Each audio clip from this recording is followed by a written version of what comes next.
Task force committee meeting এ।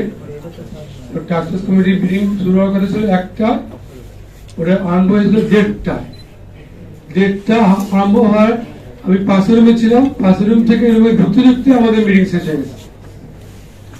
মাত্র 2 থেকে 5 মিনিটের মধ্যে আমাদের যে সভা ছিল টাস্কফোর্স কমিটির ওটা শেষ হয়ে গেছে।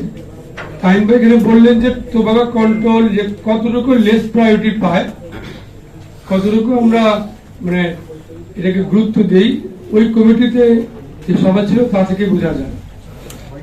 বাংলাদেশে তামাক নিয়ন্ত্রণ শুধু অ্যাওয়ারনেস বিল্ড আপ করলে হবে না, এখানে আইনের বাস্তবায়ন করতে হবে।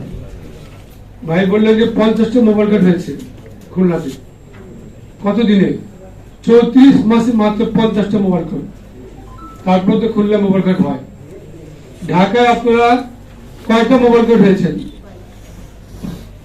ঢাকায় কোন মোবাইল কোডের ইদানিং কোন রেকর্ড আছে কিনা আপনারা যদি একটু বলে থাকেন আমাদের, আমরা উপকৃত হব।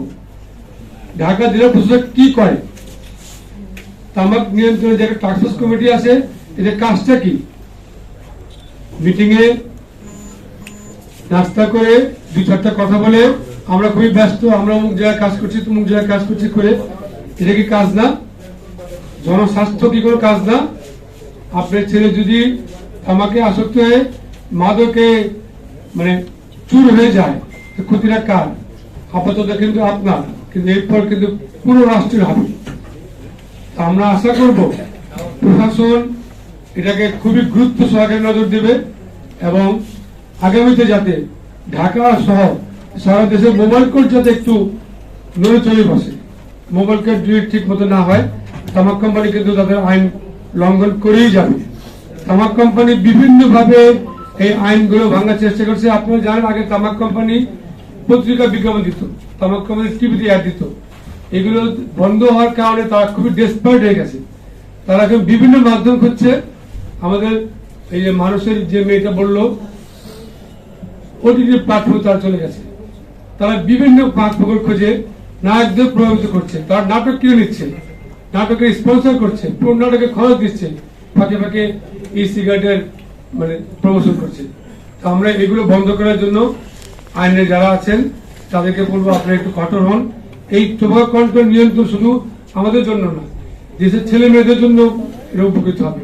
তো আগামীতে তামাক নিয়ন্ত্রণ আইন বাস্তবায়নের জন্য জোরদার দাবি জানাচ্ছি এবং এই যে নিকোটিন পাউচে যে কারখানা করা হচ্ছে, এই কারখানা যদি বাংলাদেশে না হয়, আমরা এই জন্য আজকের সভা থেকে জোর দাবি জানাচ্ছি। আমরা একটু উল্লেখ করতে চাই, আমরা দরবেশ নামে খ্যাত এক ব্যক্তি ছিলেন বাংলাদেশে, তিনি বাংলাদেশের বিনিয়োগ আনার নামে জাপান টোবাকো নিয়ে আসছিলেন, জেটিআই। সারা পৃথিবীতে তারা যারা ইন্ডিয়াতে এই কোম্পানিকে তারা গ্রহণ করেনি, কিন্তু এই দরবেশ খ্যাত ব্যক্তি তার যে কমিশনের লোভে বাংলাদেশে যে জাপান টোবাকো আনছেন, এই জাপান টোবাকো কিন্তু এখন আমাদের যে পরিমাণ ক্ষতি করছে। একে তো ব্রিটিশ আমেরিকান টোবাকো জ্বালায় বাঁচতে পারি না আমরা, তার মধ্যে জাপান টোবাকো নতুন এক উপদ্রব। তার মধ্যে আবার আরেকটা উপদ্রব হচ্ছে ই সিগারেট। ই সিগারেট দেশে নিষিদ্ধ, তারপর কিভাবে আসছে? আপনারা যারা আইনের লোক আছে, আপনারা কেউ বলতে পারবেন 2-1টা আপনারা ই সিগারেট বন্ধ করেছেন? করেননি। তো আমরা আগামীতে আইনের কঠোর বাস্তবায়ন চাই, এই আশাবাদ ব্যক্ত করে আমার বক্তব্য এখানে শেষ করছি। যারা এখানে উপস্থিত হয়েছেন তাদের সকলকে ধন্যবাদ জানাচ্ছি। ধন্যবাদ।